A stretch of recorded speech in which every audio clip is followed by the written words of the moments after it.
Long before lightweight camping gear, GPS, and YouTube tutorials, American campers relied on practical wilderness skills passed down through generations. Many of these old-school camping tricks are still incredibly effective today, but some are now restricted or even illegal in certain national parks, state parks, or public lands because of modern environmental regulations. Today we'll revisit 25 forgotten camping techniques our grandparents used that still work remarkably well, while explaining where they remain legal and where they could result in hefty fines. Now, legality varies by state, federal land agency, and local regulations, and viewers should always check local rules before using any of these techniques. Number 25. Digging a small fire pit was once the mark of a seasoned camper. Generations learned to scoop out a shallow basin, protecting the flames from wind and focusing heat for better cooking. In the early 20th century, scout manuals and survival guides described this as the foundation of every proper campsite. But today, that simple act is widely prohibited on federal lands and in most developed campgrounds. Regulations now classify soil disturbance and fire pit digging as threats to vegetation and a leading cause of long-term scarring and wildfire risk. Instead, modern campers are required to use designated fire rings or portable fire pans, leaving the ground and the memories undisturbed. Number 24. Gathering fallen firewood once defined the rhythm of camp life. Families would collect dead branches scattered around their site, fueling evening campfires and morning coffee pots with whatever nature provided. This practice, woven into generations of outdoor tradition, now faces a patchwork of restrictions. On national parkland, removing any natural material, including downed wood, is generally prohibited to protect habitats and slow ecological change. Forest Service and BLM lands sometimes offer more leeway, allowing campers to collect small pieces of dead and down wood, often limited to branches under 6 inches in diameter. The shift reflects a broader push for resource preservation and the leave no trace ethic. Today, most campers are expected to purchase certified firewood or follow strict local rules, balancing the comfort of a campfire with the health of the forest floor. Number 23. Building a stone fire ring once marked the heart of a family campsite. A circle of hand-picked rocks around the fire brought a sense of permanence and safety, echoing the homesteads of earlier generations. For decades, campers took pride in crafting these rings, believing they showed respect for fire control and left a welcoming hearth for the next visitor. Today, that same act is treated as unauthorized site modification on most public lands. Park regulations now restrict fire use to agency-installed rings or portable fire pans, aiming to prevent site damage and reduce wildfire risk. The homemade stone circle, once a symbol of responsible campcraft, is now a relic of a different era, replaced by designated fire structures that protect both the landscape and future campers. Number 22. Cutting small saplings for tent poles once stood as a rite of passage in scout camps and frontier homesteads. With a pocket knife and a keen eye, campers would select green, flexible saplings to build sturdy frames for canvas tents, an approach praised in early Boy Scout handbooks for its practicality and resourcefulness. Yet, this method relies on harvesting living wood, a practice now strictly forbidden on most public lands. Federal regulations draw a sharp line between gathering dead branches and removing young, growing trees, citing the long-term harm to forest regeneration. Today, lightweight aluminum or carbon fiber trekking poles offer a durable, low-impact alternative, preserving both the tradition of self-reliance and the health of America's forests. Number 21. Hanging food from trees, known as the classic bear hang, was once a rite of passage for backcountry campers and scouts. The method is simple. Sling a rope over a high branch, hoist your food bag well above the ground, and hope it stays out of reach. For decades, this was considered the standard defense against bears and raccoons, especially in remote campsites far from amenities. But as bear populations rebounded and learned to outsmart these setups, the limits of the bear hang became clear. In places like Yosemite and the Great Smoky Mountains, hard-sided bear canisters are now mandatory, with studies showing canisters prevent food theft and bear habituation far more reliably than a rope and bag. Today, some wilderness areas still allow the bear hang if no lockers or canisters are available, but the trend is unmistakable. Modern wildlife management favors certified containers over tradition. Number 20, cooking with cast iron over open coals endures as a symbol of American campcraft. Generations relied on heavy skillets and Dutch ovens to turn basic ingredients into hearty meals, whether on cattle drives or family trips to the lake. The secret lies in cast iron's ability to spread heat evenly, making it possible to bake, fry, or simmer with little more than a steady bed of coals. Today, the method's effectiveness hasn't changed, but where and when it's allowed has. Federal and state fire restrictions now limit open coal cooking to designated fire rings or approved sites, especially during high fire danger. Many campers have adapted by using cast iron on propane stoves, preserving the tradition while respecting new rules. Number 19, pine needles once served as the unsung hero of backcountry comfort. Early campers and frontier families gathered thick layers of fallen needles to create soft, insulating beds that shielded against the cold ground. The natural springiness and dry texture offered both warmth and cushioning, turning a patch of forest floor into a surprisingly cozy mattress. But today, collecting plant material like pine needles is prohibited in most national parks and many state forests, a rule designed to protect fragile habitats and prevent resource depletion. While the technique still works wherever regulations allow, modern campers now rely on closed-cell foam pads or insulated mats, gear that delivers warmth without disturbing the forest floor. Number 18. Wax-dipped newspaper fire starters carry the scent of a bygone era when every camper made their own gear at home. Simple sheets of newspaper, rolled and soaked in paraffin wax, became reliable ignition tools that could survive damp mornings and sudden storms.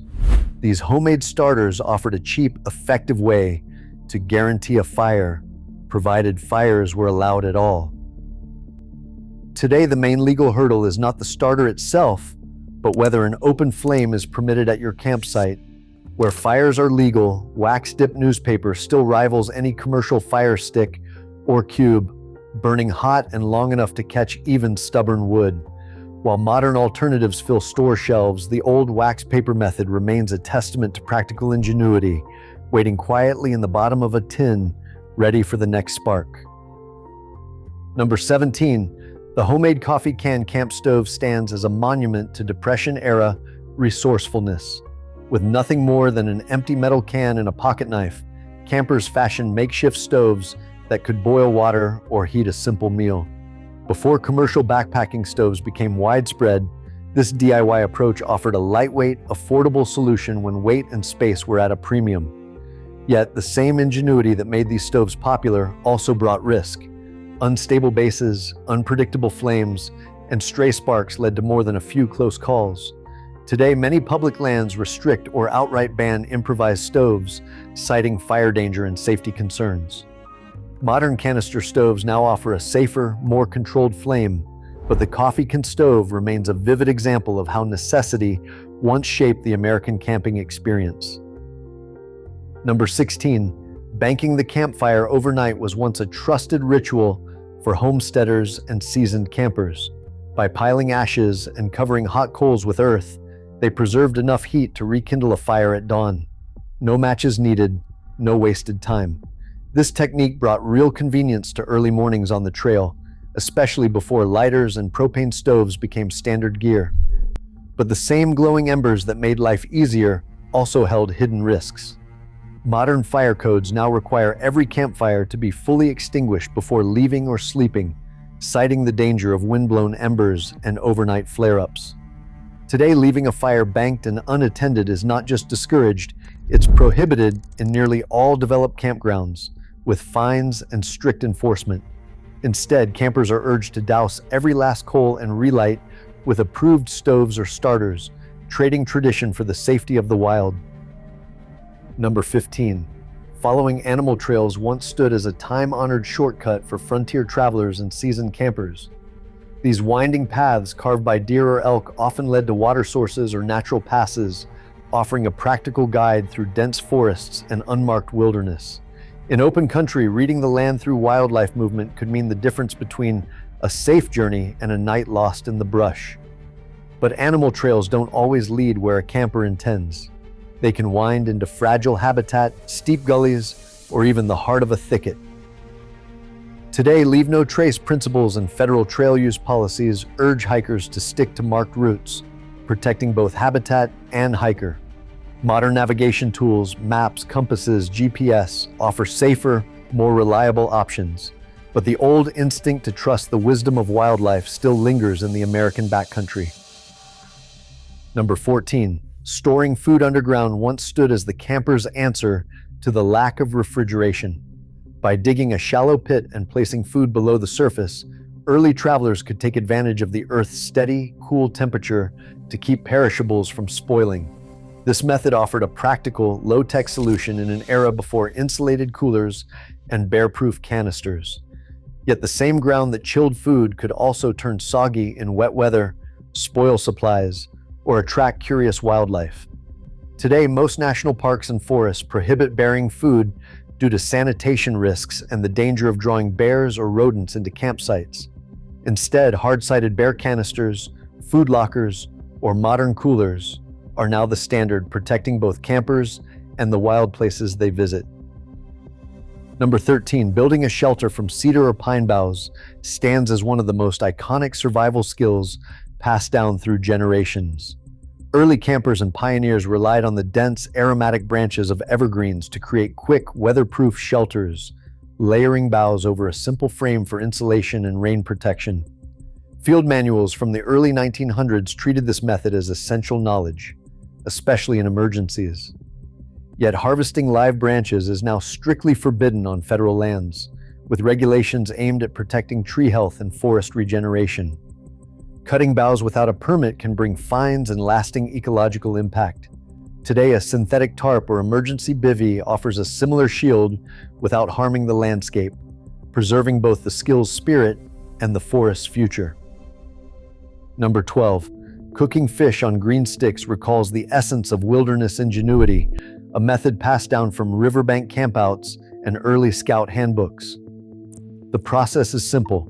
Skewer a fresh-caught trout onto a peeled branch, set it near the coals, and let the wood infuse a hint of flavor while the fire does the rest.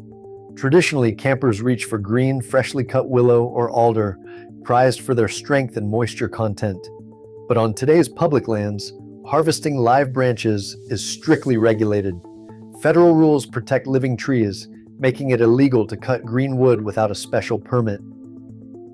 The safe and legal alternative is to use dead, downed sticks, if allowed, or switch to a metal roasting fork. The flavor and satisfaction remain, but the approach must respect both the law and the forest's future. Number 11, bars of soap once dangled from tree branches and sat on tent stakes as a curious line of defense against curious wildlife. Campers swore that the scent would keep raccoons, deer, or even bears at bay, passing the trick down through generations more as folklore than science. The idea spread through word of mouth and old field guides, yet modern research casts doubt on its reliability. In some cases, scented soap can actually attract animals, and any soap left behind risks polluting soil and water, running counter to today's leave no trace principles.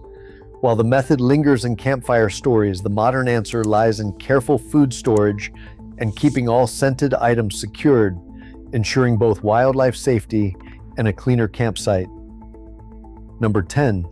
Homemade lantern reflectors shine as a quiet triumph of camp ingenuity. In the days before LED lanterns, campers would shape a piece of aluminum foil or a scrap of tin behind their fuel lantern, instantly doubling the reach of its glow. This simple trick meant one light could serve an entire campsite, saving fuel and sparing the need for extra lamps. Scout handbooks from the 1930s praised the method for its efficiency and resourcefulness, turning kitchen foil into a tool for safe, comfortable nights outdoors. Today's lanterns often come with built-in reflectors, but the principle remains unchanged. A little direction makes a small light go much further. Number 9, canvas tarps once formed the backbone of every serious camp. Early American campers trusted heavy canvas for its ability to shed rain, block wind, and stand up to years of hard use. Unlike today's featherweight tents, a canvas shelter could be pitched as a lean-to, a wall tent, or a simple ground sheet, adapting to whatever the weather demanded. The material's breathability helped prevent condensation, while its rugged weave resisted punctures and tears. Even now, seasoned campers praise canvas for its comfort in all seasons, despite the extra weight. Modern tents trade that durability for lighter, waterproof fabrics, offering convenience but sometimes sacrificing the timeless reliability that made canvas a legend among outdoor families. Eighth place goes to a trick that lingers in campfire stories, scattering coffee grounds around camp to mask the scent of food. Hunters and old-school campers swore by this method, believing the bold aroma could confuse animals and disguise the smell of bacon or fish. Coffee was cheap, easy to carry, and left behind a scent that blended with the morning air. But as wildlife management and science advanced, it became clear that masking odors is not the same as truly containing them. Modern odor-proof bags and certified bear canisters now set the standard for food safety, especially in bear country. Still, the coffee grounds tradition remains a memorable piece of camping folklore, practical in spirit, if not in effectiveness. Number 7, digging drainage trenches around tents once stood as a textbook lesson in military and survival handbooks. The logic was simple: carve a shallow channel to steer rainwater away from your shelter, keeping bedding dry even in a downpour. For decades, this advice echoed through scout camps and family outings, seen as common sense in unpredictable weather. But as campground management shifted towards soil conservation, the practice fell out of favor. Federal regulations now ban trenching in most public lands, citing the lasting scars, accelerated erosion, and runoff it leaves behind.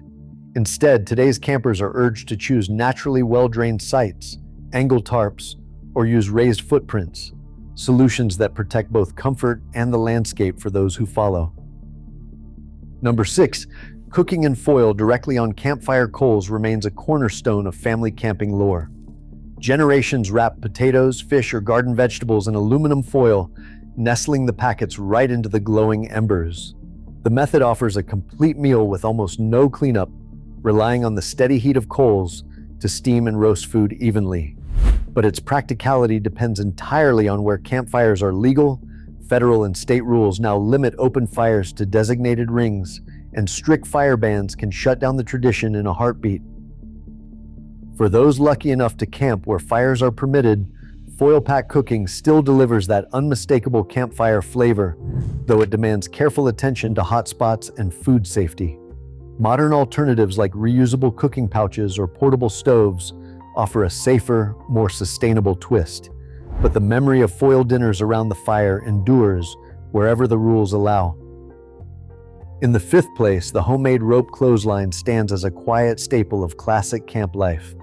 For generations, a length of rope stretched between trees or tent poles meant the difference between soggy socks and a dry start to morning chores. Scout manuals and family camping guides from the 1940s treated the clothesline as essential gear, right alongside the coffee pot and lantern. The beauty of this trick lies in its simplicity. No heavy equipment, no special knots required, just a sturdy cord and a few minutes' work. Even today, a rope clothesline solves the persistent problem of damp towels and muddy layers without breaking any rules in most campgrounds.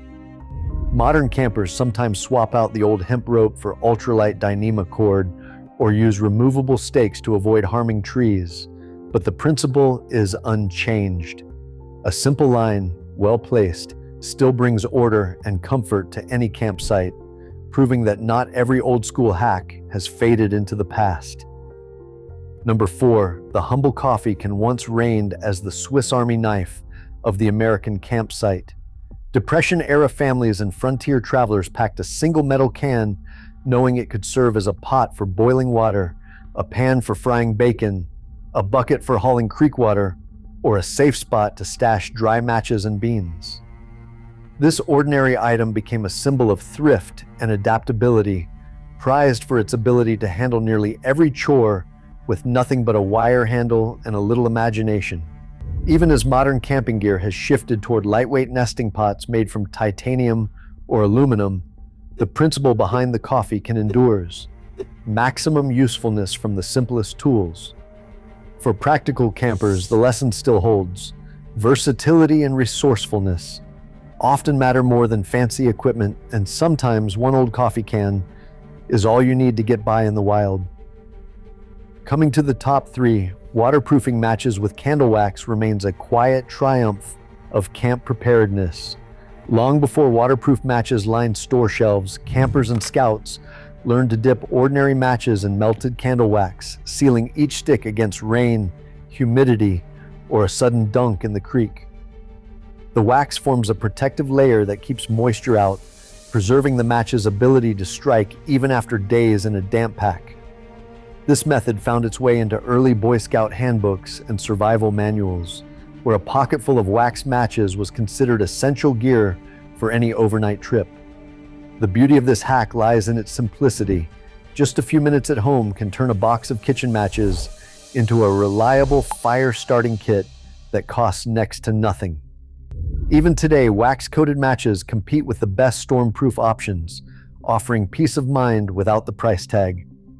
For anyone who values a dry fire in uncertain weather, this old-school trick still stands as one of the smartest, most accessible habits a camper can pick up. In second place, using bacon grease to start a fire recalls a time when nothing at camp went to waste. Depression-era families and frontier campers saved every drop of rendered fat, pouring it over kindling or dry twigs to coax stubborn wood into flame. The method's power lies in its simplicity. Bacon grease burns hot and long, making it a reliable fire starter even with damp fuel or in cold, early morning air.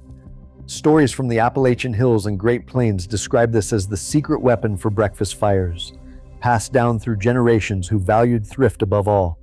Yet the same qualities that made bacon grease so effective now raise red flags in a modern context. On today's public lands, fire danger and strict burn bans mean animal fat is often treated as a prohibited accelerant. Regulations in high-risk zones ban its use, citing the risk of persistent embers and uncontrolled flare-ups. For those who still crave a touch of old-school ingenuity, safer alternatives like wax-dipped lint cubes offer a similar boost without the ecological risk. The lesson endures.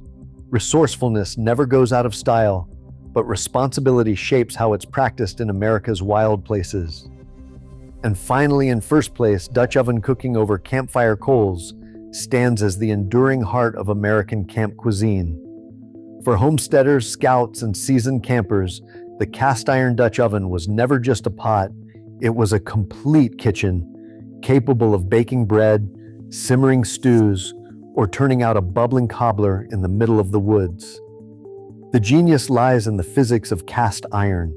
It holds heat evenly, lets coals bake from above and below, and rewards patience with rich, hearty meals.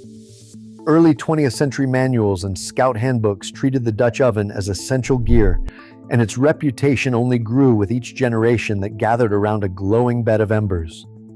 Today, the method remains as effective as ever, whether used in a legal fire ring or set atop a propane stove where open flames are restricted. While rules now limit where coals can be used, the Dutch oven's versatility and reliability have never faded. It's a living link to the campfires of the past, and a reminder that some traditions earn their place by never letting campers down. Across all 25 entries, one pattern endures. Classic camping know-how still works, but the ground beneath our boots has shifted. Practical skill and environmental responsibility now share the trail. The past's ingenuity meets today's duty to protect wild places. Honoring tradition doesn't mean ignoring the rules.